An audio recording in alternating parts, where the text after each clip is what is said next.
If you ever find yourself traveling through Nebraska along Interstate 80, probably the last thing you expect to find is a tank museum. But sure enough, here in Lexington at the Heartland Military Museum, that is exactly what you'll find. We're going to go ahead and look through this collection, some fantastic vehicles, some vehicles that you can't find anywhere else in the world, and probably the place you would least expect it. Let's take a look.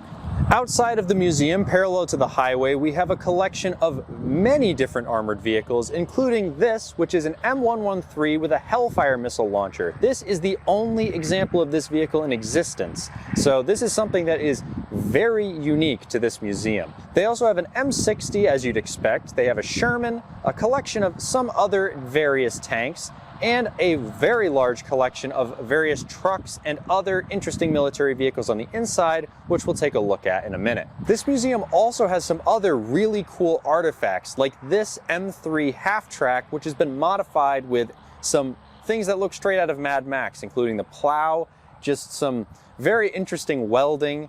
It's just things that you don't expect to find at a museum and would be lost to history if they weren't preserved in collections like this. Let's go take a look at a couple more just a little bit down the field. These include everything from an old Caterpillar bulldozer to a roller to a track out of a Holt tractor, which, if you don't know what that is one of the earliest tracked tractors in history.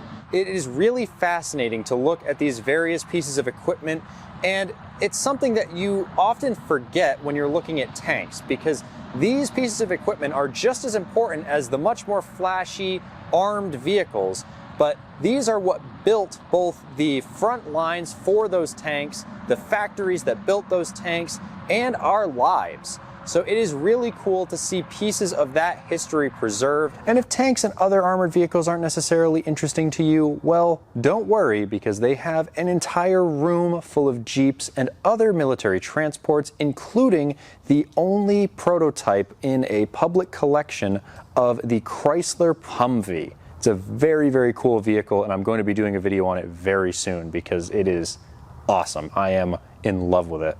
To be honest, there's so much in this collection that my knowledge is just not nearly good enough to tell you about the collection. So let's steal somebody from the museum and they can tell you a little bit more about this amazing collection and why you should stop at it on your way through Nebraska. All right, so I've gone ahead and stolen Colton away from his duties, and we're gonna force him to tell us a little bit about the museum and why you should come and check it out. Absolutely. While being held, I guess I will mention that, so we are the Heartland Museum of Military Vehicles. We're located here in Lexington, Nebraska, right smack in the center of the state, right off of exit 237 along I-80. We are a nonprofit museum funded solely on free will donation and gift shop sales.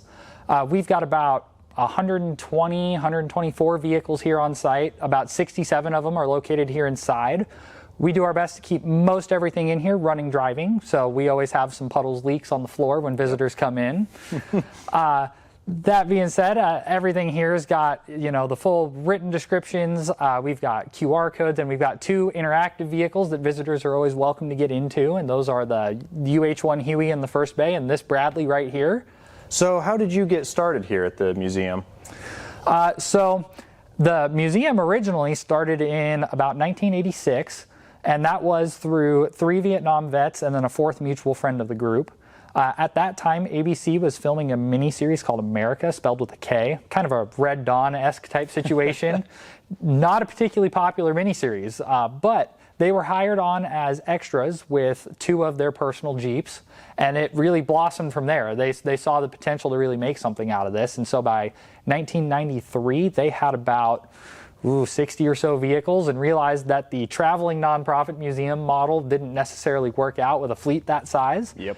So this ground was gifted to us from the state of Nebraska in about 93, and later that year the first part of our building went up. Since then it's been expanded on about 3 separate times now, and that leads to, in about 2024, I did a college internship out here. And later that year in October I moved here to Lexington from Des Moines, and I've been working here since. All right. So yeah, we've been piddling around through the collection. There's quite a few unique things here. Like I think I mentioned before this, there's a prototype of the Chrysler Humvee. There's the only M113 with a Hellfire missile launcher mounted on the top. Just a lot of very unique things outside of the tanks as well. So I know we were just talking, you own some of the vehicles here, but what are your favorites in the collection if you had to pick a few? Oh, that's like asking me to pick a favorite kid, and I don't even have kids yet. For me personally, I've always had a soft spot for the Dodge M37s. And that does tie into a little bit of that was the very first personal vehicle that I obtained. That was the first thing that I really worked on and what I've probably driven the most.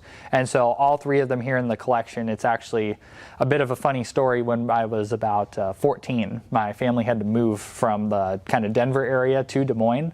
We stopped here about halfway, and I actually saw the brown M37 just here to your right.